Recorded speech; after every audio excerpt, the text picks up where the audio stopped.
kiss my ass.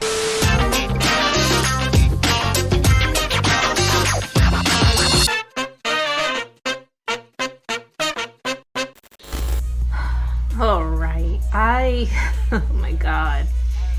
This one has me reeling, and I have been furious since I've heard about this. I'm neither a Republican nor a Democrat. I don't even consider myself an independent, if that is an actual classification of a political class of people, because yes, I do know that a lot of things happen in this country, in the United States, via legislation.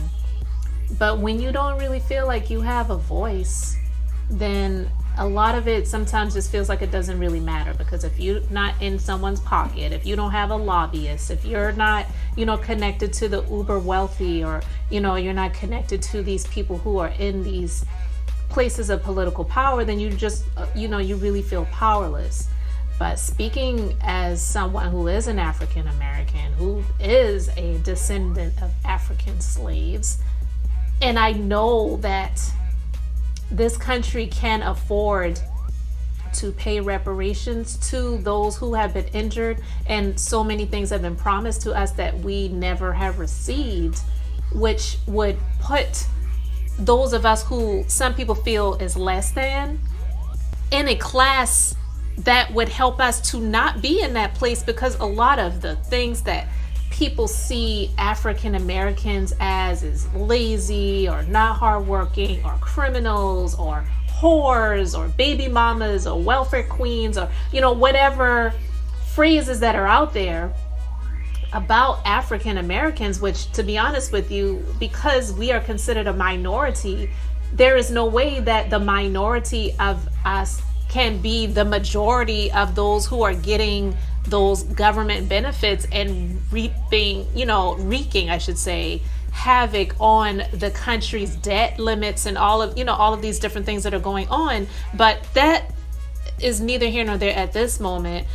This is absolutely insane. It is being reported that Biden and his administration is considering paying out $450, not dollars, $450,000 per person, not per family, not to the entirety of those who they say were affected by, and let me just put this out here, illegally crossing the border into the United States, for them to split amongst themselves. No, $450,000 per person to those who have so-called had the hardship of being an illegal immigrant and breaking the laws to come into this country. Look, I am not an idiot. I know that for the most part, a lot of the people who come to the United States, they're coming from places that are not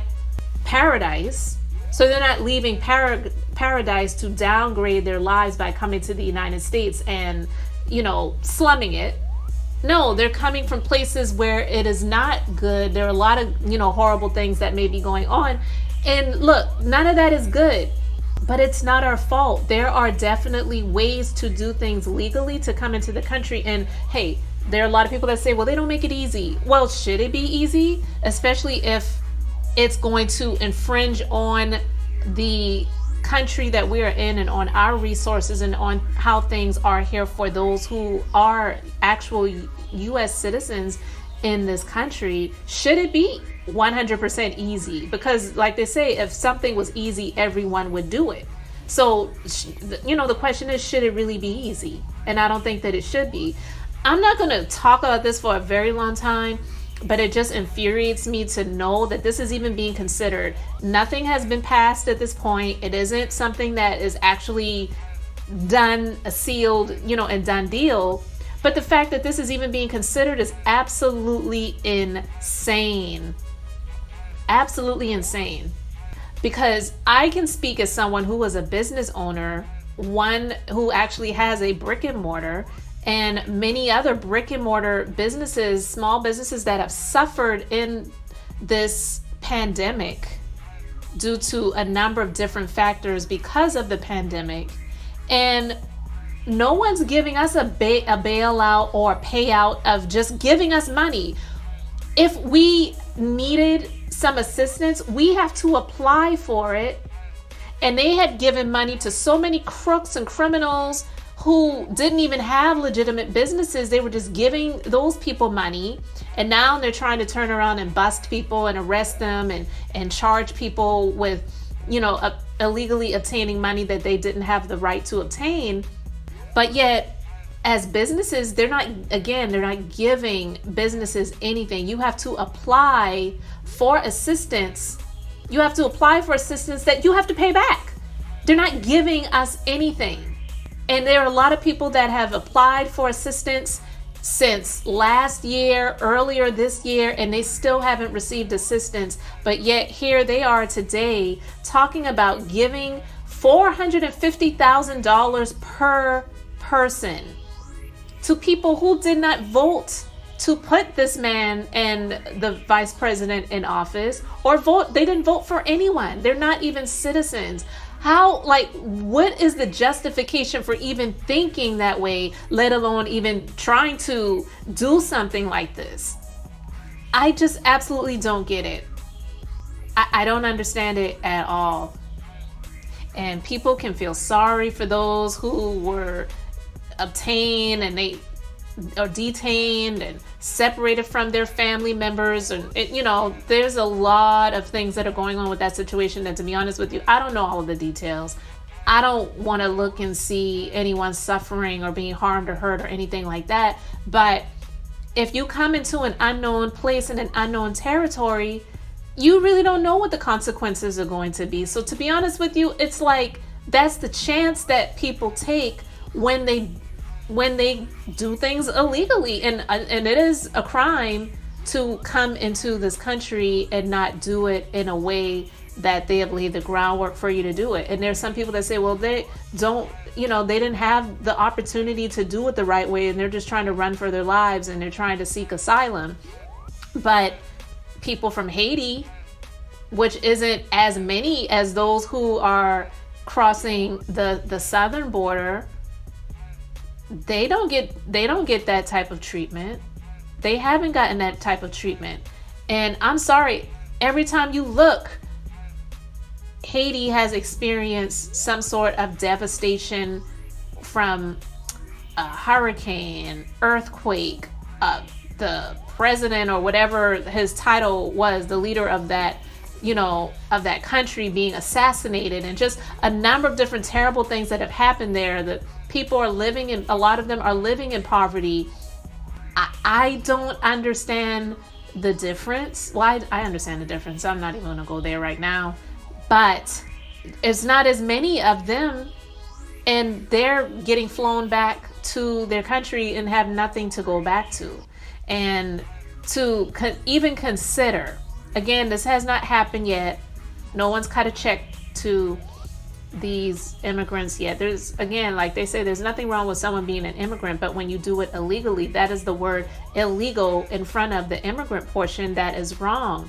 So for him to even consider awarding $450,000 per person, you are literally making people millionaires who don't contribute to this country. They never have contributed anything to this country. They have not worked here. They have not paid any taxes here. They did not do anything but cross over to come into this country. And now you're thinking about giving them $450,000 per person? Who in the world would even consider something like this? This is absolutely insane. And where are the African American leaders in Congress? The Maxine Waters, the one they like to call Auntie, or whatever they call her. The Jim Clyburns, all of those different people who have been in there since before Christ. To be honest with you, I never understood why there was not a limit on the amount of terms that a congressperson should be able to serve.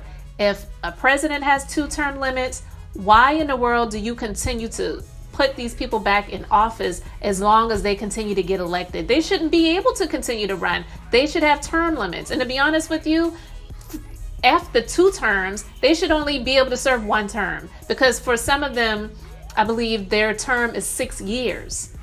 6 years and then 2 years. Like, no, 1 term, and then they need to shorten it. It shouldn't be 6 years.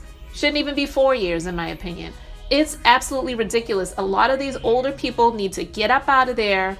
They're just stacking up their coins, looking out for their best interests. You have homeless people all over this country. You have homeless veterans. You have veterans who are suffering with post-traumatic stress disorder. The Veterans Administration does not even take care of these people the way that they should, but they serve this country. I'm sorry. I'm so angry right now that this is even a consideration. And I look at things like this and I see these things. I don't talk a lot about these situations, because when I get angry, it brings me to the point of tears. And the fact that this is even a consideration, when I first heard about it, I was like, no, somebody's lying. This cannot be true. Somebody is lying. It is, even though this is October, this is April Fool's Day. Somebody is lying. It is crazy. It's like, what, is Joe Biden suffering from dementia? Like, what in the hell are you thinking, man? Like, what are you thinking? The way that this country is, it's just ridiculous. You look at the housing market from 10 years ago up until now. The same houses that they're building now, that, depending on where you're located, was about $100,000 to $150,000 less than they are now. Some of them even more, costly in 2021 than they were in 2009, 2010. We know the housing market crashed in, around 2008. So it was going through that. But even with all of those things being considered, they weren't lowering the cost of houses back then. They were just offering more incentives to people who were able to purchase. And so these people, they come into this country, they don't have a social security number, they don't have a credit report. You have people who have suffered job losses, suffered illnesses and sicknesses, and have caused them to get behind. And someone could go from an 800 credit score to a freaking 450 overnight, literally, if you miss a couple of payments, or something happens because you weren't able to pay your bills. And yet the housing market, it continues to go up, and it seems as if they don't really want regular Joe Schmoes to be able to purchase houses anymore. Because what I see, especially where I'm located, there's a company called American Homes for Rent. They are buying a lot of these properties out, and they are renting these houses out for exorbitant amounts of money. And I guarantee you that a lot of these houses, because the regular people can't really afford to pay $2,000 to $2,500 or more for a house for rent. So if the house has more than 1 bedroom, there are going to be multiple families that are living in these houses. It's going to bring the housing markets down. A lot of people who are just, people like myself, and a lot of you who are listening to this, whoever is listening to this episode, you work hard for what you have. You want to be able to live in a decent, nice area, and you take pride in what you have. And then you have situations like this where they are going to give people the opportunities to, one, not just move into your neighborhoods and decrease the values of your properties, but a lot of them, if they're going to give people who illegally came into this country $450,000 a piece, it's going to make a lot of these people millionaires overnight. And they'll be in a better class than you are. And how is that fair? When you've been here working all of your life. Some people, I know they've been working since they've been teenagers, and now they're in their 40s and 50s, and they're still working hard, and they're still not where they were hoping to be at this point. Some have, gotten there, but it's not because anyone gave them anything. Think about where a lot of African Americans could be if they did get access to actual cash money reparations.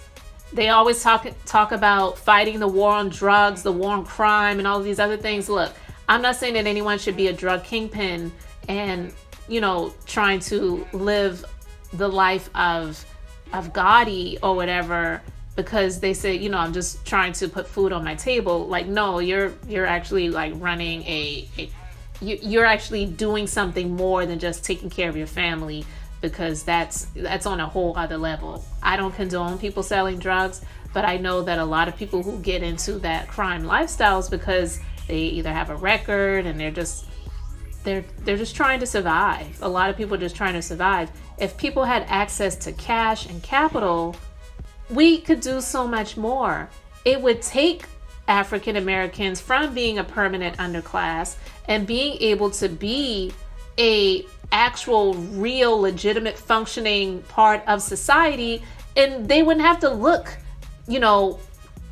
crazy at us or hold their purses or lock their car doors if they see a black person walking by or whatever. If whatever those feelings are that some people feel about black people, because they feel that we're African Americans are just crime crazy.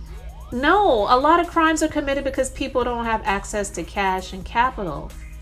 Not everyone is out here just doing crimes for the fun of it. Majority of crimes are happening because of financial situations, and then the others are because of mental, and then the latter part is they call them crimes of passion, where people are in abusive relationships and those different things like that. There's really, the majority of the categories for crimes are financial, mental, and relational. I'll just put it like that, because it could be family or romantic relationships. But I may be going off on a little bit of a tangent, but I'm just absolutely incensed by this situation. It's just a bunch of BS. I don't know if this is something that's going to pan out. Who's going to pay for that? How can they afford to pay these people $450,000 per person? And they're saying that there's been, just what they have identified, about 5,500 children, according to the ACLU. Those are just the children, and they're saying $450,000 per person, not $450 per person. So they're not just going to give them a food stamp card and some WIC to get some milk and Pampers or whatever else people get with those WIC vouchers, and and a little bit of welfare. $450. No, $450,000. Like, that is freaking ridiculous. That is insane. I'm writing to the Congress people that are in my state and whoever else I can think to write. I'm not on the Republican side. I'm not on the Democrat side. I'm not a Trumpster. I'm not a Bidenite or whatever people call themselves that have been for these people, because I don't like any of them, but this isn't personal. This is business. So when it comes down to it, we have to speak up and speak out. I don't condone violence in any way, but when I heard about this, it was like, I could see, if this actually were to move forward, people storming again. And it wouldn't be probably those same people who were storming it the last time on January 6th. I'm just saying. But this is crazy. I'm going to get off of my soapbox now. There's so much more I could say, but this has already gone on longer than I anticipated it to. So let me know your thoughts about this respectfully, if you don't mind, in the comment section. And I need to get a cocktail or something after this, because this is absolutely insane. Kiss my ass.